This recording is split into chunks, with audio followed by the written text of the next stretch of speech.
Hi, it's Joy Foster, founder of TechPixies and the host of the Sparkle and Thrive podcast. And I am delighted today to have with me a guest who has had an amazing transformation. And it's only been about 14, 15 months. That's what we were talking about before we got online. So Carolyn Boddington, thank you so much for coming onto the Sparkle and Thrive podcast. I'm really excited to tell your story. Tell people what life was like for you 15 months ago when TechPixies found you or you found us. Yeah, I mean, it's hard to think back now because so much has changed. It feels like a really long time ago, but it's 14 months. And I suppose the reason that I came to TechPixies was because I had a paralyzing fear of being on camera and being out on social media. I hated the thought that I was going to be on social media and everybody was going to see me and listen to me and criticize whatever I had to say. And I joined the boot camp. The social media boot camp was really to teach myself how to be my own social media manager. And then it just opened up to this whole world that was sort of life-changing, I would say. Sort of life-changing. Just a little bit. Yeah. We hung out, it feels like not that long ago, but the first Friday of May, we were all together in a room for the Business Beyond Social program, which sort of marked its 1-year completion. So you did our social media management program, you also did our Dream Builder program, and then you did our Business Beyond Social program. And one of the things you said, which really resonated with other people in the room, but also really, just hit me in such a special way, was you said, I don't recognize myself. No, I think that's true. I sort of feel like I've become the person that I might have been 25 years ago when I had a corporate job and I was right in the throes of everything.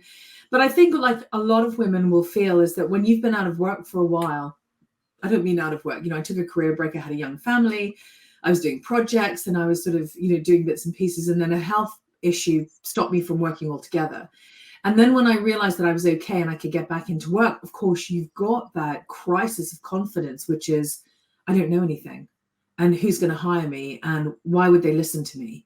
And you forget about the fact that you're coming to this situation with, 25, 30 years experience. But we get paralyzed by the fact that we haven't been working for this short period of time, whether it's to raise our families or whether it's because we've had a health issue. And I think that that's the bit that I don't recognize. I think, how could I have felt like that? How did I get locked into that person?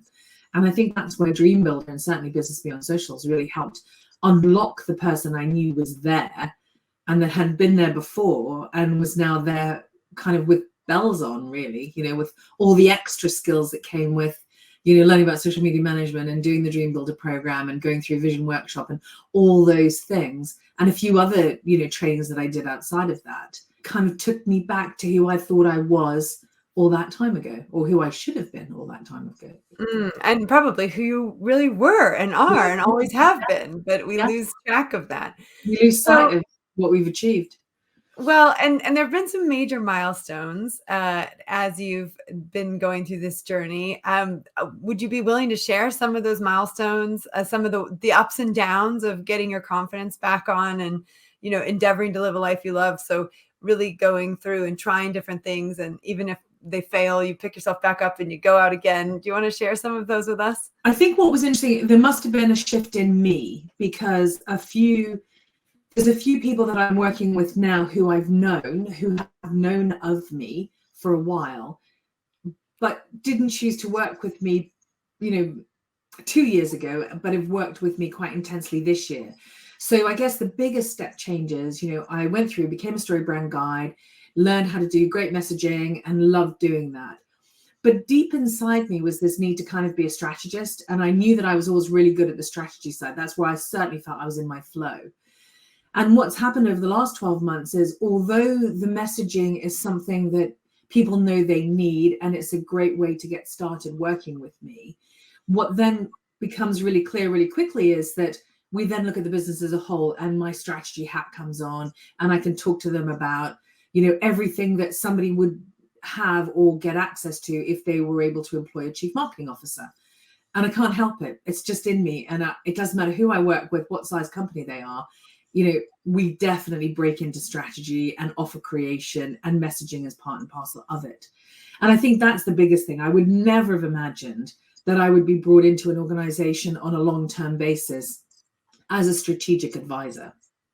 So that's 14 months later. Yeah, that is so cool, and that's exactly what you're doing. And Yeah. you're a fractional CMO, which is you can go in as a chief marketing officer. Then you don't have to be a full-time person in the business, but you can be you can do it for multiple businesses. And it's incredible what you've been able to create. I think I was thinking of that first webinar, that first proposal, Oh that gosh, first. yeah. I Oh my love goodness. that story, and I'd love for you Yeah. to share it if you'd be willing. Yeah. Well, not long after, I mean, like within weeks of doing the social media management course, I got asked to do a webinar, a skills session for a network that I had joined in order to grow my business. And I was in a cold sweat. I was terrified of doing it. And I had so many conversations with Joy about, I literally can't do it. I've got to find a way of canceling this. There's no way I can do it. And because we were doing Dream Builder at the same time, Joy talked me off the ledge and we just worked through it. And I practiced and practiced and practiced and I delivered it. And luckily, it was on Zoom. So I wasn't having to stand up on stage in front of a group of people. And I think it was like the nice compromise. I hadn't done a keynote for a long while and this was my way of doing it. And I got to the end of it and people really enjoyed it and they found it of value. And I got off and I thought, oh my goodness, I did. Oh, thank God I did it. And now I'm sort of like, anytime anybody calls me, they go, oh, could you do a keynote to my group? It's like, yeah, sure. What date? I don't even think about it anymore. And you presented in person to the mastermind that we ran in the mastermind retreat we ran in Oxford. And it was invaluable. I think really helped people to sit down and really think about, who am I speaking to? What's my message? And it was really good to get into that headspace, but also to have someone who really knew what they're talking about, walk around the room and help. Well, the other thing that I also love about you is that not only have you been able to secure clients and contracts, et cetera, but you've also been able to bring in a team and build a team around you. And that team has come out of the people that you've met within the TechPixies community. I mean, that to me is phenomenal. Not only are you able to, create an income for yourself, but you've also been able to provide an income for other people that are working for you and with you. And that has got to be fun to have a group of people that you're working with and doing stuff together with. It's always great to have a team around you, not to be on your own. I think we all feel like that. But the lovely thing about the TechPixie family is that we all trust each other. Like we all know we've got each other's backs. And nobody in the team that we have would ever let me down intentionally.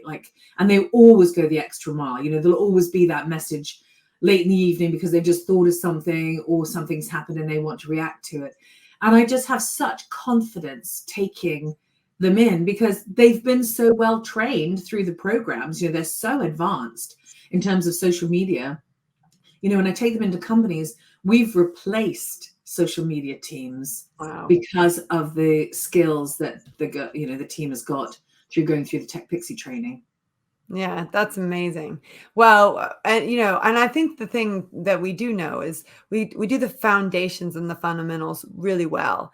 And so then you can build on that and you can experiment and try different things and you can look at the data and you can make changes and adjustments, based on what you're seeing. And I think that is that more advanced way of doing things. It's something that a lot of people don't go into the detail and the effort of, but it's in doing that deeper dive that you really get to see what's working, what's not working, and then make adjustments. And also the changes, what's so great about is you guys are so current. It's about what's happening on those platforms now and things that might have worked, 12 months ago or 6 months ago. We just have to tweak slightly because stuff's changing all the time. And there's very few places where you can stay current. Yeah, that's true. And that's one thing that we do in our social media management certification program. When people do the extension, they can stay on those coaching calls and they can, one of the first things the coaches do is give an update on any changes since the last time they were coaching. And I do think that's a very important feature. So valuable. Yeah. So valuable. And then we update the curriculum. We're in the middle of an update now. It's taking a bit longer and is more intense. In fact, it was so funny. We've just finished the YouTube one, which I've got to record. but we were focusing on the Facebook one. And just last night, I opened up Instagram and I was like, whoa, whole new interface. Thank goodness thank goodness we hadn't done Instagram yet. That's coming later. But it was just like overnight, the interface completely changed. And they do that. They just change it on you. And knowing where things are and knowing what to do, it's so important. Well, let's talk about, so you've done social media management certification, you've done the Dream Builder, and you've also done Business Beyond Social. Obviously, they've all had an impact on you, but what were some of the key takeaways from the different programs? If you could say, obviously, one thing from each of those programs that really helped you. I think if we start with Dream Builder, because I think that's kind of the foundation, is I think what Dream Builder teaches us is that, we have things that the world needs. We have skills and expertise that the world needs. And it's kind of our duty to take that out to the world. So there was that. That was a real game changer for me, because I felt like I did have skills and I was sort of not depriving, but I think that I can help people. And that's absolutely true, because I've proved that over the last few months. I can definitely make a difference to a business. I think if we looked at social media management, I think it's also about people need a way of getting to know you and getting to know how you can help them, and be able to trust you that you're a real person, because we're in a world that's full of AI. We're in a world that's full of scams and, online things that are not real and not true, and taking over accounts and stuff. So I think the fact that people can find you and realize that you are a real person that they can work with is very helpful. Business Beyond Social was really, for me, is really about me taking the time out every week to sit down and work out where I want my business to go. And as I said to you right at the very beginning, was, Joy, I just wish there was somebody who would sit down and tell me, okay, this week do this. And I would follow it, because I'm so busy. I don't have time to kind of think about what my plan needs to look like. I'm busy doing that for other people. But I would just love somebody to say to me, okay, right, do this. And then next week we're going to do that. And then you're going to sort this out. And underlying that is all the operations and the financial stuff. And I think that's where, BBS has been amazing, is that it's just that time out once a week for a few hours, which is completely focused on me and where I'm going and what my revenue goals are. Yeah. And one of the things we do in BBS every single week is update the KPIs. Mm-hmm. And those are the key performing indicators. And I started doing that with the mastermind initially. And then I thought, this is so important. And we brought it into BBS, because what I realized is, if people aren't looking at their numbers every week, if they're not looking at their KPIs, they don't, if they're not checking those numbers every single week, they don't know what levers to pull in their business. And so that was definitely something that was really important to bring into the program, but also holding people accountable to actually doing it, right? Like that they actually would show up and input the information. And I think that's my biggest takeaway from doing, we never taught business stuff. I mean, I didn't think that I should be teaching business stuff, because I had felt like such a failure in business for so long. You sort of think, I can't even make a profitable company, that I shouldn't be teaching business. But there's so many lessons I learned and so many mistakes I made that I actually, in many ways, was the perfect authority to talk about what works and what doesn't work, and what mistakes I made, and trying to prevent people from making those same mistakes. But I do think that once I found that formula and realized, there's certain things that correlate, with a successful business. And if we're focusing on those things, we can create what we want to create. That was really important to me. And I think that, you've been a great example of someone who's taken that seriously and shows up, and you'd get your KPIs in. But the other part of the KPIs is not just about the numbers. It's when we talk about, what are we focused on this week for us, for the business and us as people, and then what are your wins?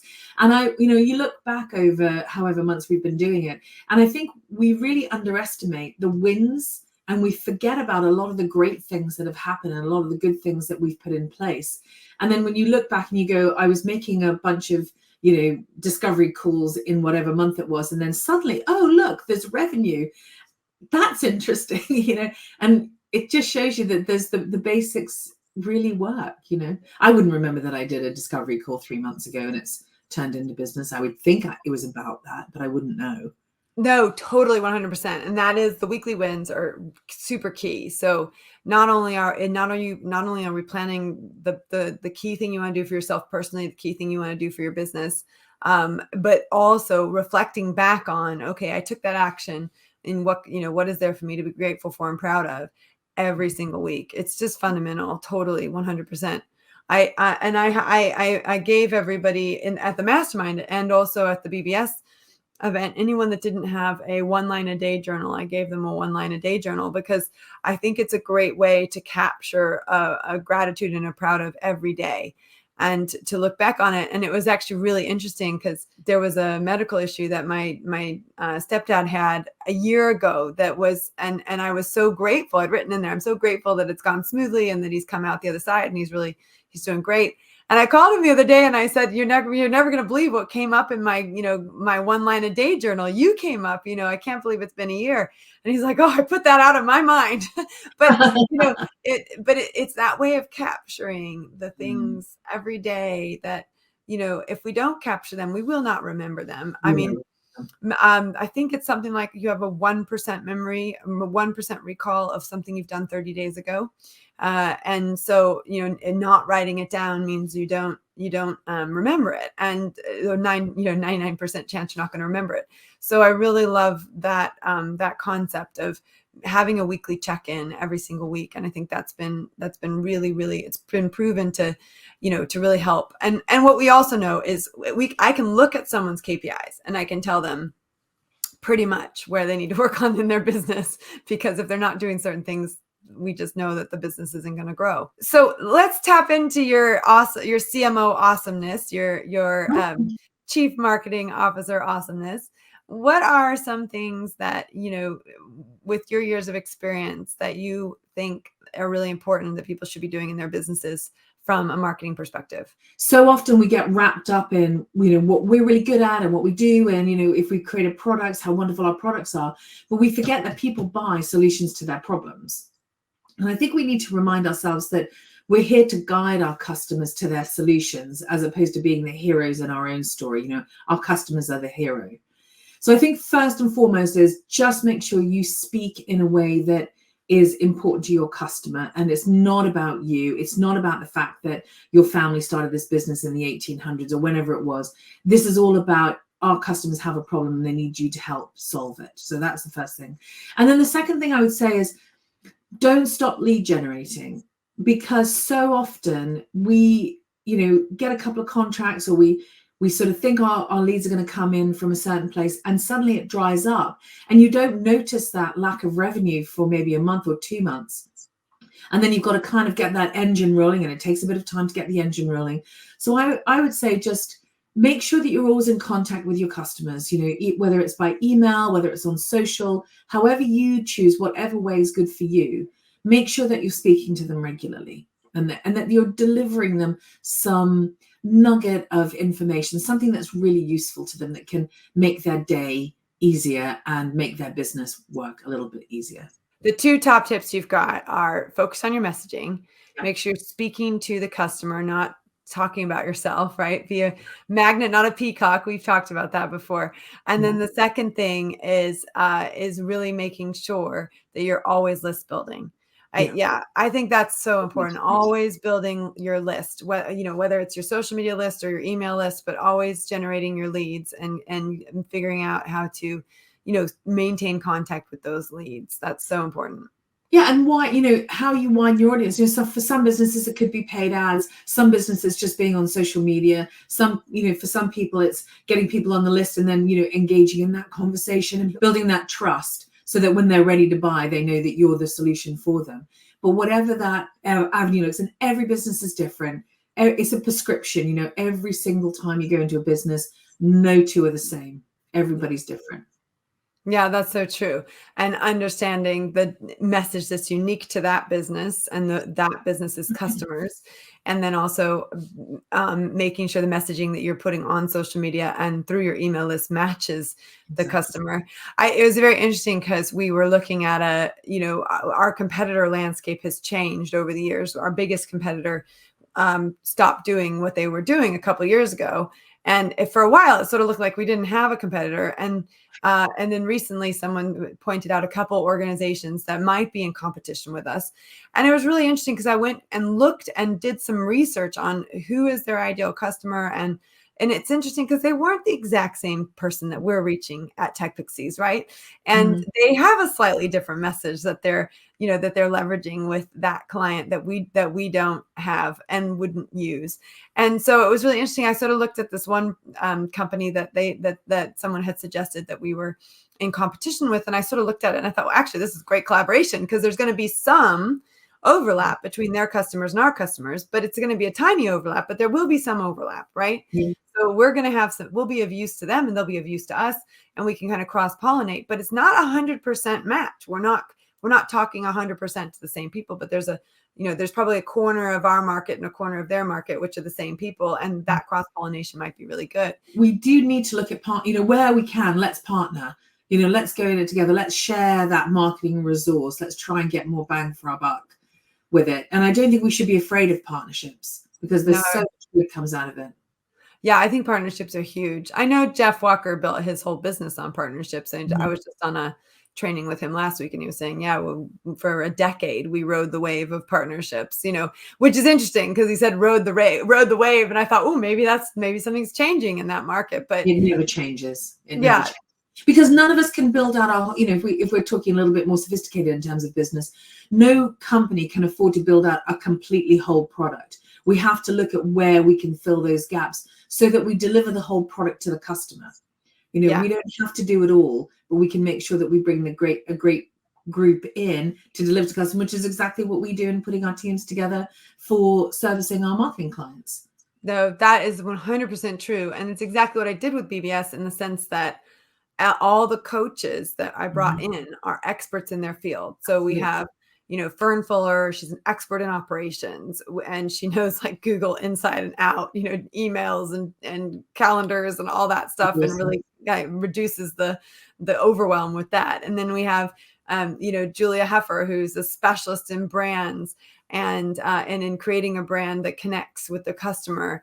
And then we have Emma Middleton, who is a specialist in finance, right? She's like, she was a chartered accountant and now she runs a bookkeeping company, but then she's shifting towards being sort of really a fractional CFO, right? Yeah. And then we also have Lisa Mellis and Catherine Conway, who are on the TechPixies team, but they have been doing all the design, all the copy, all the communication for TechPixies for, the last 6 years. They've been at TechPixies since 2018. And so they're coaching on that level. And then we've got Katie Robson, who came through everyone in that list that I just mentioned, they were all TechPixies. They came through our program, they learned our methods, and then they went out and specialized in something, or they already had a specialism that they then combined with our skills. And Katie Robson, she came through our program and she's like, I really want to get stuck in on the ad side of things. And so then she created a whole system that's like unique to us, unique to TechPixies, that we have in our Business Beyond Social, where once you've got your lead magnet up and running and it's getting a certain percentage conversion, we can then put it in this ads system, ads funnel that Katie's, sort of really crafted to be very low spend, but ticking along every day. And we're getting, for the first person who's really tried it, Julia Heffer, she's getting incredible results. I think she's generated, something like 700 leads since February, just using this method alone. So I think it's definitely a team effort. And then, I'm the person who helps with the webinars and the lead magnets and the sort of the mental hacks that stop people from moving forwards. I think I've mentioned everybody. And the strategy. You're very strategic. Yeah. You talk about business strategy. Yeah. And we're bringing in Nicola Walsh to sort of do some of the more technical stuff, that people everybody gets stuck on, like, how do I get my domain verified and things like that, key things that we need to get done. So I think, I do the strategy as well, and pricing and things like that, things I've had to learn the hard way over the years. And I can share lots of war stories and wounds and all that stuff, but, that whole spectrum, from finances to operations to design to brand to communication, to ads management, to strategy. It's all essential to the next level business. And a lot of people don't have that knowledge. And I had to spend a lot of money with a lot of people to figure that one out. So I think it's nice to have it all in one place. I think for sure. I totally agree with that. And also to be able to pick it up when you know it's right for your business and where you are on your journey as well. And the things that need to happen to get it, that you need to put into place before you can take advantage of some of those things as well. Yeah, 100%. Totally. I agree with that. So, Well, Fern's listening today, and she says that an abundance mindset is key, and partnership brings different strengths. Yeah, absolutely. I absolutely. totally agree with that. Thank you. Well, I'm so glad that you came on the podcast to talk about your story. Pleasure. And Thank thank you you. for being part of my story. Oh, well, it's so much fun when, when you meet someone who goes all in and really puts in the effort and, really goes for it. I think it's so much fun to see how it works out. And, you just have those pinch me moments where you go, this is so cool what this person's doing. And I wanted to, really give you the opportunity to come and tell your story, but more importantly, to give our listeners, and we have really loyal listeners on this podcast, the opportunity to get to know someone in the community, and if they're already a tech pixie, or to just see what's possible. What's possible for one is possible for all. And, your story is phenomenal, and you are doing such a great job, and I'm so proud of you. Thank you. Thank you very much. Anything you want to share as a final thought? I would just say, I've met so many women who are paralyzed with imposter syndrome or feeling like they don't have anything to offer. And I would say, you definitely need to make sure that your skills are up to date. That's a given, and I think you need to find ways of making sure that you've got all the learnings without getting so ingrained in learning that you never do the doing. But once you've got that, just be brave. Just be brave and go for it. And there's so many people out there that will want to work with you and will love working with you. And you'll love working with them too. Oh, well, and Carolyn, there's someone watching on Instagram, Denise, you'll know Denise. She says, I third that. Carolyn is fab to work with. Yeah, Denise has been amazing. Denise has helped me a lot. Yeah. And Tracy, who's listening today, says, thank you for this today. I just think, we need these stories of inspiration. And that's what Sparkle and Thrive is all about. This podcast is story after story after story of women who are endeavoring to live a life that they have imagined. And, it's not done, not perfect, moving forward on something that they love.